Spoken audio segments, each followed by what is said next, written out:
I once believed my family's empire was untouchable. Then, with a single arrogant flick of my wrist and a splash of red wine, I handed our future to the woman destined to destroy us.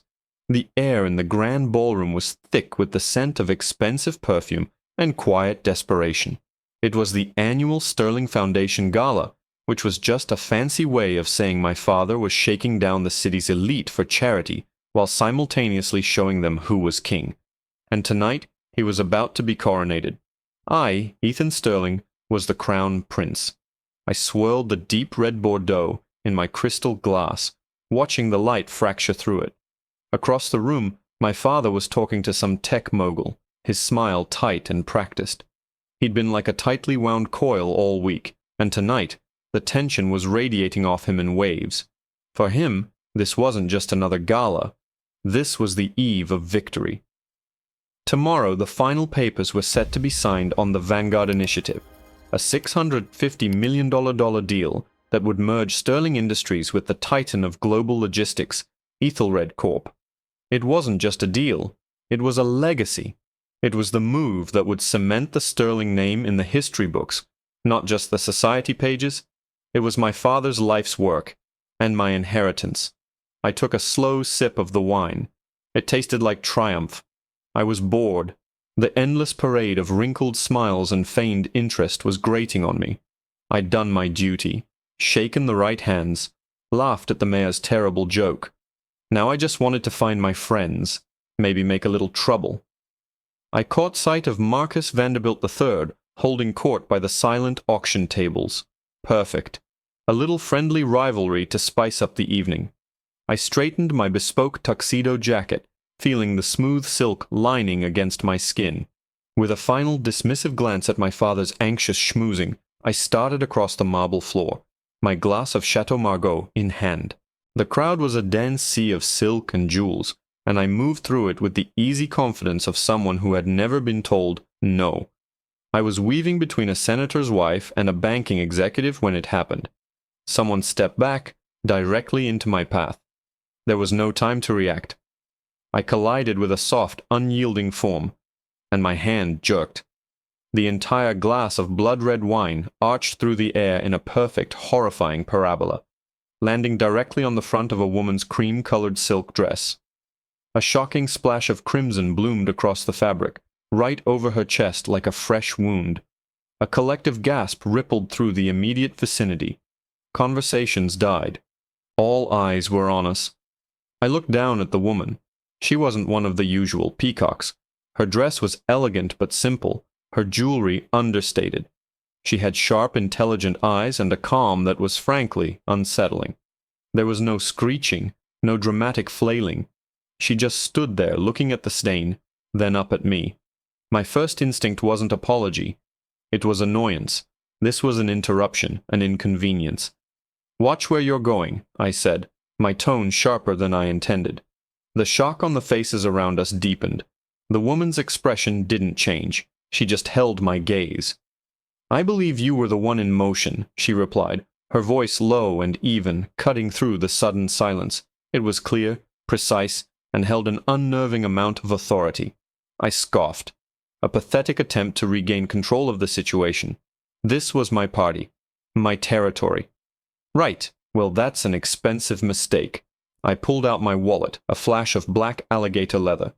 "Looks like you'll need a new dress. Send the bill to my father, Richard Sterling. I'm sure he'll cover it." I let his name hang in the air, the ultimate trump card. It always worked. The woman didn't even glance at my wallet. Her eyes, a cool shade of gray, narrowed almost imperceptibly. She looked at me, not like a person, but like a specimen under a microscope, like she was calculating something. A slow, chilling smile touched her lips, but it didn't reach her eyes. "I don't think," she said softly, "that will be necessary." Then, without another word, she turned and walked away, the red stain on her dress a stark flag of my arrogance. I shrugged, annoyed at the scene she'd caused, and turned back to find my father. And that's when my blood ran cold. He was no longer schmoozing. He was standing about 20 feet away, frozen, his face a mask of pure, unadulterated horror. The color had drained from his skin, leaving it a pasty, sickly gray. His jaw was slack, his eyes wide and fixed on the woman's retreating back. He looked like he'd just witnessed the end of the world. He took a staggering step toward me, his hand trembling as he pointed after her. "Ethan," he whispered, his voice a ragged, desperate croak I had never heard before. "What did you do? Do you have any idea who that was?" I just stared at him, confused by his insane overreaction to a spilled drink. He grabbed my arm, his fingers digging into my bicep with painful force, his eyes screaming a terror I couldn't comprehend. "That," he choked out, each word a death sentence. "That was Eleanor Vance, the CEO of Ethelred." The name hung in the air like poison gas. Eleanor Vance, the Iron Matriarch of Ethelred. I'd heard the stories, of course. Whispers in boardrooms, cautionary tales told by my father's competitors. A ghost who haunted the markets, a ruthless operator who had built her empire from the ground up, devouring lesser companies along the way. She was notoriously private, almost never photographed, which is why I hadn't recognized her. She wasn't supposed to be here. A deal this big was handled by legions of lawyers and VPs, not the CEO herself. Her presence tonight was a final, quiet gesture of partnership, and I had doused her in wine and tried to pay her off like a commoner. My father's grip on my arm was a vice. She was here. "As a sign of respect," he hissed, his voice trembling with a fury so profound it was almost silent. "To personally see the deal through. And you treated her like dirt." The ballroom, which seconds ago had felt like my personal kingdom, now seemed like a hostile arena. Every glance felt like an accusation, every whisper a condemnation. The vibrant energy had curdled. I could feel the story spreading like the wine stain on her dress, a piece of gossip so delicious, so catastrophic, that it would be on every blog by morning. The son of Richard Sterling, the arrogant heir, publicly humiliating the one person on earth who held our entire future in her hands. My legs felt weak. The Bordeaux in my stomach turned to acid. "Dad, I didn't know," I stammered, the words tasting like ash. "It was an accident. I can fix this. I'll find her. I'll apologize." "Apologize?" He let out a choked, humorless laugh that was more terrifying than any scream. "You think an apology fixes this? You didn't just spill a drink, Ethan. You showed her our true face. The arrogance, the entitlement. You confirmed every negative stereotype she has about inherited wealth. You handed her a reason, a perfect, publicly humiliating reason, to walk away." He finally let go of my arm, shoving me slightly. "She's gone. I've already had my assistant check. Her car left 2 minutes ago." He looked around the room, at the empire he had built, at the smiling faces of people who would be picking over our bones by the end of the week. "It's over," he whispered, to himself more than to me. "It's all over." The rest of the night was a blur. My father went into crisis mode, a ghost haunting his own party. He made calls, his voice a low, desperate murmur into his phone. I saw him cornering our lead counsel, their faces grim under the glittering chandeliers. I was an outcast, a leper. People who had been slapping my back an hour ago now avoided my eyes, melting into the crowd whenever I got close. Marcus Vanderbilt, my supposed rival, just watched me from across the room with a look of cold, predatory pity. He knew. Everyone knew.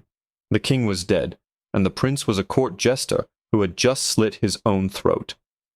The drive home was silent, a funeral procession for two.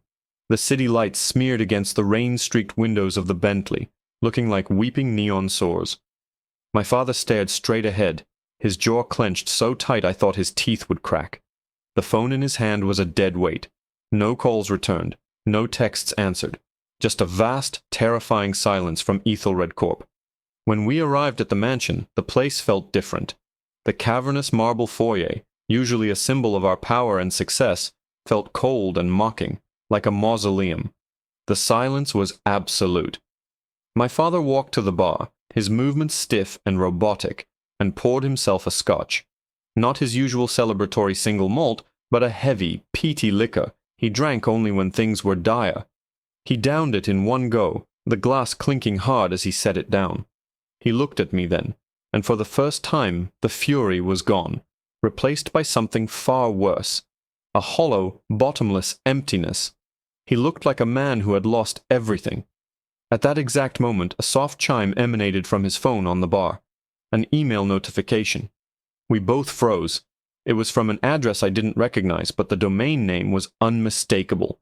ethelredcorp.com. My father's hand shook as he picked up the phone. His thumb hovered over the screen for a heart-stopping second before he tapped it open. I watched his face. I saw the last vestiges of hope drain away, replaced by a ghastly ashen pallor. His eyes went wide, not in shock, but in the dull, resigned horror of a man reading his own obituary. The phone slipped from his grasp, clattering onto the marble floor. The screen glowed upwards, a tiny beacon of our doom. "Dad," I asked, my voice a pathetic croak. "What is it? Did she cancel the deal?" He didn't answer. He just stared into the middle distance, his soul seemingly having departed his body. He slowly raised a trembling finger and pointed at the phone on the floor. "Read it," he finally rasped, the words catching in his throat. "She didn't just cancel." I bent down, my heart pounding against my ribs, and picked up the phone. The email was short, brutally efficient, and addressed directly to my father.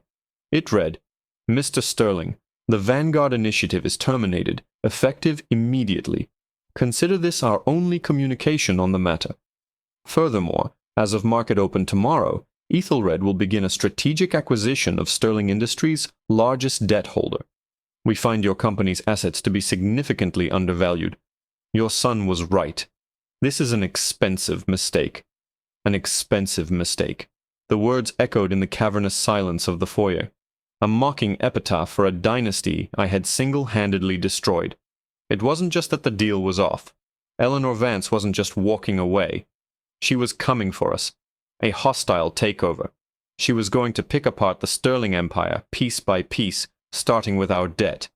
It was a corporate execution, swift and merciless, and I had handed her the sword. My father stumbled back against the bar, his hand sliding across the polished wood, as if searching for a hold that no longer existed. He looked at me, and the emptiness in his eyes had been replaced by a blazing, incandescent rage. "My life's work," he breathed, the words barely audible. "Everything I built, everything I was going to give you, gone. Because you couldn't control your own arrogance for one single night." He lunged at me. It wasn't the controlled anger of a disappointed father. It was the raw, primal fury of a cornered animal. His hands closed around the lapels of my tuxedo jacket, twisting the fabric. "Do you understand what this means?" he roared, his face inches from mine, spittle flying from his lips. "We're not just losing a deal, Ethan. We're losing everything. The company, this house, the cars, the name. She's not just buying our debt, she's buying our leash. We will work for her, or we will be bankrupt by Christmas." He shoved me backward, and I stumbled, crashing into a large porcelain vase that shattered against the marble floor. The sound was like a gunshot in the silent house. "Get out," he snarled, pointing a trembling finger toward the door. "Get out of my sight. You are no longer my son." The words hit me harder than the shove. I stood there, amidst the shards of porcelain, the world tilting on its axis. My own father disowning me. It was a scene from a melodrama, too theatrical to be real, yet the venom in his eyes was undeniable. I couldn't speak. I couldn't breathe. I just turned and walked out the massive oak doors into the cold, drizzling night. I didn't take a car. I just walked. The bespoke tuxedo, which hours ago had felt like armor, was now a clown costume, soaked and heavy. The city that had always felt like my playground now seemed alien and hostile. I had no wallet, no phone, which was still sitting on my father's bar. I had nothing but the clothes on my back and a name that was, as of tomorrow, synonymous with failure. The next few days were a living nightmare. The news broke just before market open, exactly as Vance's email had promised. It wasn't just a business story, it was a sensation. "Sterling Air scuttles 650 meters deal with wine spill," screamed the headlines. My face was everywhere, a candid shot from the gala, where I was smirking with a drink in my hand. They painted me as the poster child for entitled brats, the idiot prince who had toppled his father's kingdom over a clumsy mistake and a flippant remark. And then the market opened. Sterling Industries stock plummeted. It was a bloodbath. Our creditors, spooked by the Ethelred announcement, started calling in their loans. We were hemorrhaging money, and Eleanor Vance was there with a bucket, catching every drop. She was dismantling us with brutal surgical precision. I couldn't go home. I crashed on Marcus Vanderbilt's couch, a humiliating act of desperation. He didn't mock me, which was somehow worse. He just looked at me with a kind of detached fascination, like I was a rare insect he was studying as it died. From his penthouse apartment, I watched my world burn. I saw news reports of my father, looking 10 years older, being swarmed by reporters outside our headquarters. I read articles detailing how Ethelred was systematically acquiring our assets for pennies on the dollar. My family was being publicly eviscerated, and I was the cause. The guilt was a physical weight, a constant pressure in my chest that made it hard to breathe. I had to do something. I couldn't let this be the end of our story. I had to face her. I had to appeal to her, woman to man, even if it was hopeless. I owed my father that much. It took me 3 days to get a meeting. Not with her, of course. My calls were blocked, my emails deleted. I had to go through a contact of Marcus's, a low-level lawyer who knew someone in Ethelred's legal department, just to get a 5-minute slot with her executive assistant. It was the ultimate humiliation. I, Ethan Sterling, begging for scraps of time from a glorified secretary. I swallowed my pride. I had to. I showed up at the Ethelred Tower, a gleaming monolith of steel and glass that scraped the sky, a monument to the power I had so casually disrespected. The lobby was minimalist and cold, all white marble and brushed steel. It felt less like an office and more like a high-tech fortress. After a tense 20-minute wait, I was finally escorted up to the top floor. Her office was vast, with a floor-to-ceiling window that offered a godlike view of the city, my city.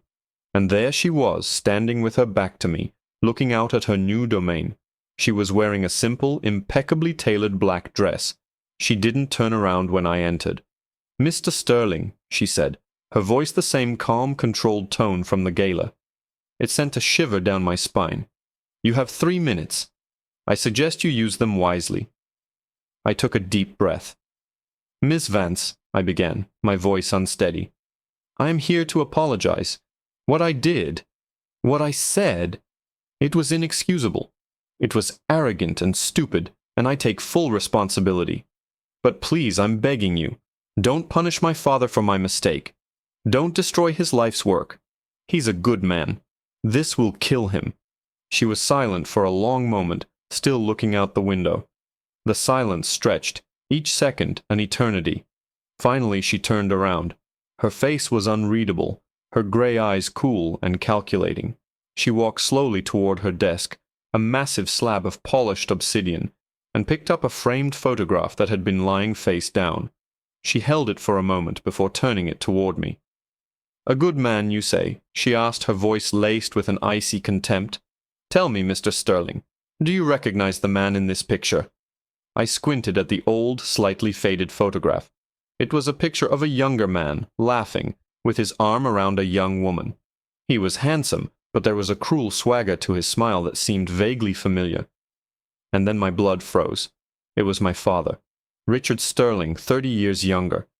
I looked from the photo to her face, a horrifying, impossible realization dawning on me. Her eyes.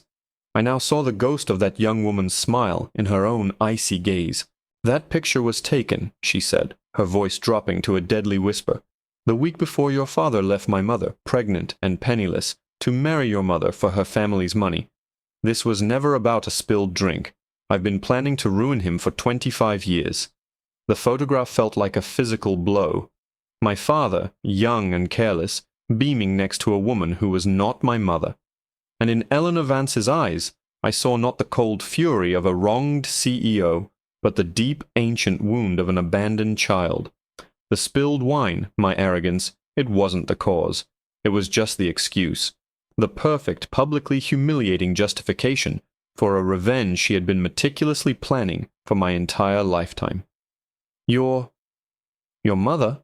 I stammered, the floor dropping out from beneath me. The entire history of my life, the foundation of our family's success, was a lie built on a heartless betrayal. My mother, Amelia, was a secretary at your grandfather's firm, Eleanor said, her voice devoid of emotion, a recitation of a story she had told herself 1,000 times. Your father promised her the world, a life, a family. But then your mother, with her sterling department store inheritance, came along. A better deal. My mother was discarded like a bad investment. She died when I was 10, from an illness we couldn't afford to treat properly. She worked 3 jobs and never once complained. But she told me the story. She wanted me to know the kind of man Richard Sterling really was. She placed the photograph back on her desk with a quiet finality. So no, Mr. Sterling, I will not stop. This isn't just business. This is a debt being collected with interest. I stood there speechless. What could I say? My carefully rehearsed apology was meaningless, a child's plea in the face of a lifetime of pain. I saw it all now. The calculated attack on our debt. The swiftness of the takeover. This was the work of a predator who knew her prey's every weakness because she had been studying it for decades. I was just the catalyst, the spark that finally lit the fuse. I thought of my father, not the titan of industry, but the man in that photograph, his smile a mask for his casual cruelty. I had spent my life trying to earn his approval, to live up to a legacy that was rotten at its core. And in that moment, the rage and the fear I felt were replaced by a profound, chilling clarity. My father had ruined her family. Now she was ruining his. It was a brutal, ugly symmetry. I won't try to stop you, I said. My voice barely a whisper, but it was steady. You are owed your justice. Eleanor's mask of composure flickered for a fraction of a second. A hint of surprise.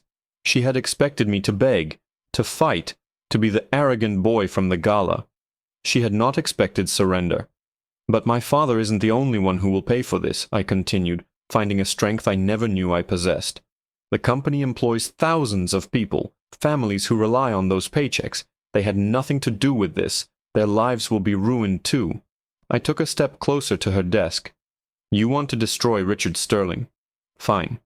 But let me help you save Sterling Industries. She raised an eyebrow. Help me?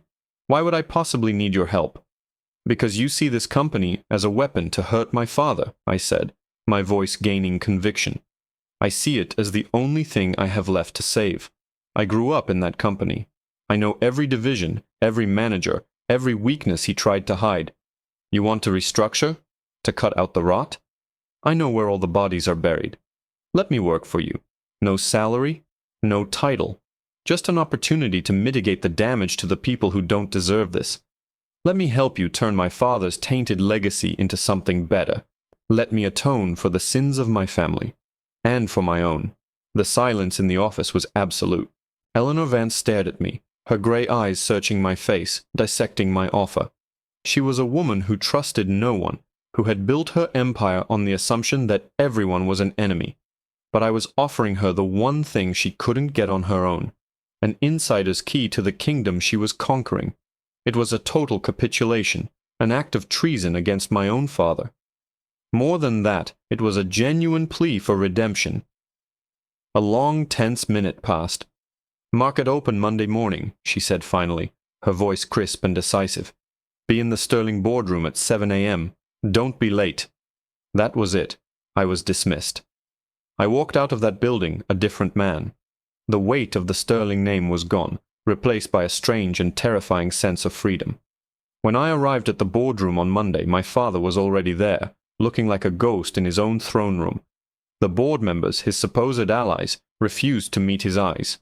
When I walked in and sat on the opposite side of the table, the look of betrayal on his face was something I will carry with me forever. Eleanor Vance entered, not with a legion of lawyers, but alone.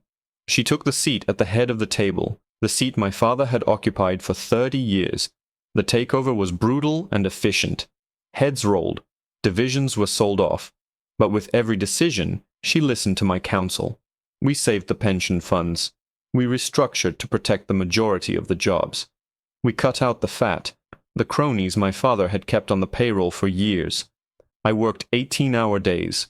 I took on the dirtiest jobs, facing the furious executives I had once partied with, explaining why their golden parachutes were gone.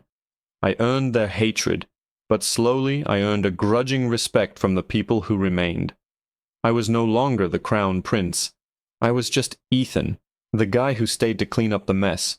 My father refused to speak to me. He lost everything and retired in disgrace to a small condo, a broken man haunted by the ghost of a woman he had wronged decades ago. The sterling name was removed from the building. It's now the Vance Tower. I never got a title, and I never asked for one.